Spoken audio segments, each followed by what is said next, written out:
Well, we still have a decent amount of water level still in here. Our tides are still uh, up from the big super moon that we had. About I guess it's probably been 8-10 days ago now. Water levels are starting to recede a little bit. They're starting to come back to what normally we would have.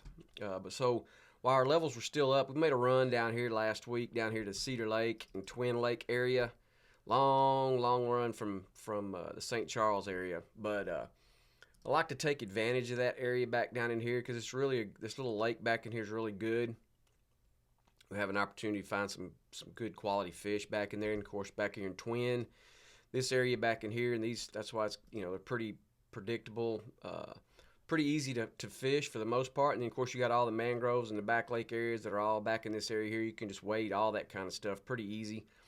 Uh, if you just want to stay in your boat, you can do that too. But like I say, when we get a lot of extra water, we want to go in there and try to take advantage of that while we can, because we know it's going to drop at some point and get back to our normal tides, and it's going to at some point it's going to be on the flip side. It's going to be on the lower end, closer to negative tides. But until that happens, we're still taking advantage of while we can. So, I could say it's a long run to get down here to it, but once you do get in there, you spend some time down in there, and you can find and locate some fish for you, which we did. Redfish, trout primarily is what we found in there.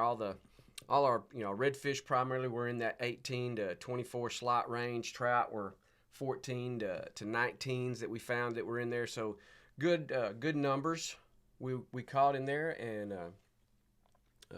like I say, quality fish. So primarily we were throwing some top water in there, getting some decent results with that. A lot of blow ups. A few takes here and there. A lot of fun to watch that take place, especially if you're a topwater junkie. It was really, it's enjoyable to watch that take place, especially if you just stick with it and don't worry about it. If you're not catching on a consistent basis, just keep chunking that thing. You'll get your opportunities with it. And then, of course, we were working all these areas back in here, throwing our plastics. And again, the white ice and bone diamond have been the two flavors that have been the very most consistent for us and most productive over the last several weeks. We will continue to chunk those. Um, we're fixing to start our new moon phase here pretty quick. If not already, by the time that this video comes out, it will be right at it. So really, these next 8 to 10 days, take advantage of getting that new moon phase. No matter where you're going to fish, whether you're fishing down in this area or up in the Mesquite area or Aransas, wherever, take advantage of that new moon phase. That's one of the most productive times of the month for us. Again, majors and minors have been a big deal for us. We've been fishing those quite a bit, really fishing around those pretty hard, working the mangroves, working the shallower water, and then get out here on the front side, all this area out here, all the way back towards Cedar, and then of course back toward Panther. That's another thing too, is once you make that kind of a long run, you've got some great areas to fish on the way back. If it's not being as productive as what you might like, you can drop down in here in the backside of Panther Lake into Swan. Then, of course, we fish the inside of Panther Lake here, in and around all this area here. Fish are starting to gradually migrate over towards strictly just grass and mud. We're still finding over hardpack and shell as well, but we're starting to see a small little transition toward that other structure, which was primarily what we fish in the wintertime when it gets much cooler, is that mud and grass structure.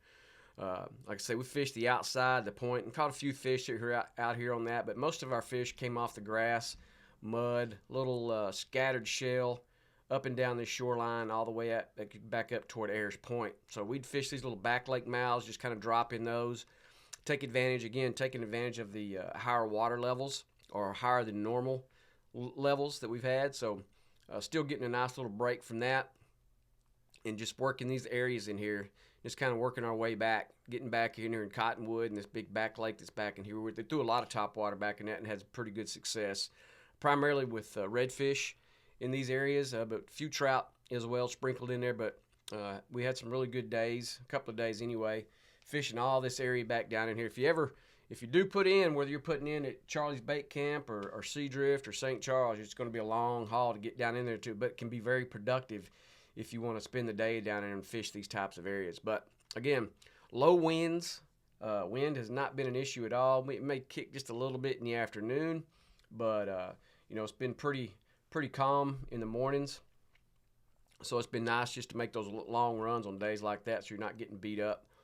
Those days will be coming for too long. So you kind of want to keep your eye on what these forecasts are. There's nothing in the foreseeable future that's going to really change anything right now.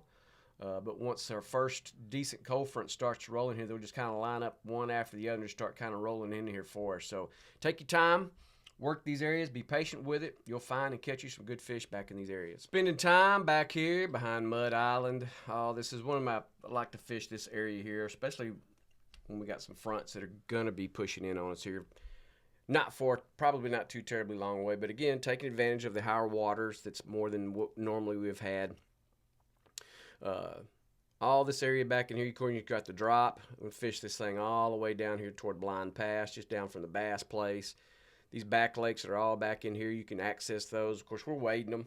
We're easing into them, just fishing all these different little areas like that. It's little cuts, little inlets. Fishing these little lakes like in here and just kind of walk into them and just take your time with them. Big lake, Kelly Lake that's back in here. Fish this whole shoreline back against that. All that stuff opens up for you when you get that higher water in there. So if you're able and you're around and you're fishing during that time frame, you watched one of these Texas fishing tip videos, take advantage when you get that higher water so you can fish this if you're available to. It's really a great experience. It's a lot of fun to get back in there in some of these areas because when the water really drops out, that those fish pull off of those deeper areas back in there when that water is up. So always keep that in mind, and that's why I've said in the past, make sure that you pay attention to those tide reports because it can really either open you some water up or close some water off that you don't want to waste your time getting to. But like I say, the day that we spent back here behind Mud, we fished a lot of this area back in here. Fish were scattered up and down it. Nothing was really concentrated. You'd find some smaller trout that would be pushed off back in some of these little lake areas. So we'd get on those. And again, the topwater bait was a lot of fun. Had a lot of options with those. So we got to throw in the topwater, which one particular time I think we had maybe 3 or 4 tied on at once, and everybody was getting blow-ups and hookups on that. So it was a lot of fun to watch that take place. And then, of course, once it kind of dies off, then we get back onto the plastics. The main plastics we were using, again, the colors that has been the most productive is Bone Diamond White Ice. But we were throwing that in a 4 and 5 inch. Throwing a little bit of the burner shad that was mixed in there with it, but the 4 and 5 inch baits were very productive for us. You know, that and the Down South and the Big Smooth, the Supermodel in those colors. Green, the Magic Grass has been good. A few of the other flavors that were in there, Watermelon Red has been very good for us. And the Knock and Tail, of course, it's been the same. It's pretty consistent. So those 3 flavors that I like to throw there. And we've mixed in both Pearl and the White Ice on the Knock and Tail, but the Rogue, Greenback, and Heavy Metal. Because a lot of this water, with the wind being low as it hasn't really stirred up the water. And, of course, when you're over these grass flats, that water's really clean. So, you know, we were throwing something a little bit more translucent. That's where the Heavy Metal came in. That's why the White Ice has been very good. Of course, and if we were throwing more translucent baits, of course, we were throwing those too in the Little Johns, in the Little John XL, in the Golden Red Glitter, and Kitchen. So those flavors were really good for us. Of course, we threw some burner shad stuff, which was the Firecracker and Mud Minnow was the flavors primarily we threw in that size. We sprinkled in some of the Coastal Brew baits. Basically, that vanilla bean flavor was the one, and Nuke Juice, I think, was some of the other flavors that we were throwing. Some Pav lures as well, along the same color line, just rat tailish. 4 to 5 inch bait was really productive, you know, catching redfish and trout primarily. And I think we maybe had a couple of black drum that were sprinkled in there in some different locations. So again, majors and minor, the time frames, fishing. Once we get our first little cool front to come in here, the fishing activity is going to really pick up, and it should pick up pretty good around this new moon phase. So if you're able and you're in town, get out and be able to fish during this time frame. You'll find some very productive days out on the water. Here in St. Charles, you know, Bird Point, East Pocket, that area up in here, been pretty good. Like I say, low winds, a lot of high water in here, so a lot of this area here, we've been fishing primarily up against the shoreline on the backside of all the shell that's back in here. Caught a variety of fish in there, primarily trout, a few sprinkled in redfish, but it was pretty good on the day that we fished in there. And of course, the other days that we fish back this way, we're fishing this shoreline here all the way back in a little pocket there, all the way up to Egg Point. If you fished Egg, there's some great potholes on that shoreline that goes all the way up to that point. We fished probably 150 yards back from that tip. And then, of course, went around the tip on the back side of Egg and fished all that. The wind, like I say, the wind conditions were perfect. It just set up really well for us, made it easy wading. Of course, the water temps are hovering in that 75 to 78 because, our temperatures have kind of climbed back up a little bit in the atmosphere. So it keeps that water temp right there with it. But we had some cooler days, early mornings, it was 72, 74 in a couple of days. So that also, what that does is kind of help keep the alligators at bay as well. Because if you fish St. Charles, you know this. There's plenty of alligators are in there. But we're waiting for that water temp to get down below 70, so it keeps those suckers back up on the shoreline. We don't have to contend with them too much. But the day that we fished in here, it was not an issue. So we found and caught fish on just different shorelines, kind of kept that pattern once it kind of revealed itself to us. So we just kind of stayed with that, whether it be a leeward or a windward shoreline, which, again, there wasn't much wind, so we fished a lot of leewards. And so we don't, all the way down to Boy Scout Camp. That shoreline down there was pretty productive for us. You get back into Little Devil Bayou, Big and Little Sharp. Was good. Cavasso has been pretty good for us. We've pulled out some redfish down there, some decent trout. And then, of course, the whole area back up in here, like I like to fish up this shoreline all the way back into Cow Chip and this whole little shoreline back around here toward Ernest Point, all that there. Nice hard packed bottom, got some scattered shell in there, and we pulled some trout that were off this as well. So, a good variety of fish in just different areas. If you just take your time and work these areas, you can locate pretty well. Like I say, your structure is going to be really important moving forward.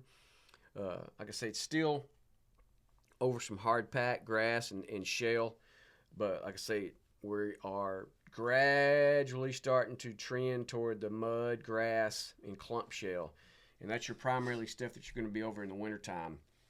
That mud's very good for fish. They like it because it holds heat, which will be one of the indicators for you. Once you see that more on a consistent basis, once you catch your fish, whether it be a red or a trout, flip them over and look at their belly, and you see the little sand leeches that are on their bellies like that, and that gives you a great indication of what those fish are doing. They're hovering on top of that mud. So then you just kind of change your tactics and go after and start working those types of areas like that. So always remember that as we head into the cooler months that are coming up. October's almost done, headed in toward November. So just mind to keep that stuff. And if you haven't done already, you might want to get all your wading gear out and make sure everything's good, no holes, get it squared away, and get that stuff ready to go. Because when the first cold front comes, it'll be a little chilly out there on that water, and if you're not prepared for it, you kind of put yourself in a little bit of jeopardy. So just be ready. Is plan ahead for that. Again, the same baits we were talking about in the other ones. We've been throwing the 4 and 5 inch, sprinkled in the burner shad and those flavors that I've mentioned already. The knock and tail 4 inch for them as well. Mirror lure Little Johns and XLs have been good for us. Lots of topwater baits right now have been good. Then you go again on the topwater bait. If you just want to go out and have some fun for 3 or 4 hours, just get out there and tie one on and don't back off of it and just keep chunking. You'll get some great opportunities with that, especially right now as active as what the fish are. Again, we're fixing to head into the new moon phase, best 10 days of the month in my opinion, especially for throwing artificial. So take advantage of that if you can. Again, just always keep an eye on the weather this time of year because it can change on you pretty quickly. Remember, be safe, have fun, and y'all enjoy yourself while you're fishing.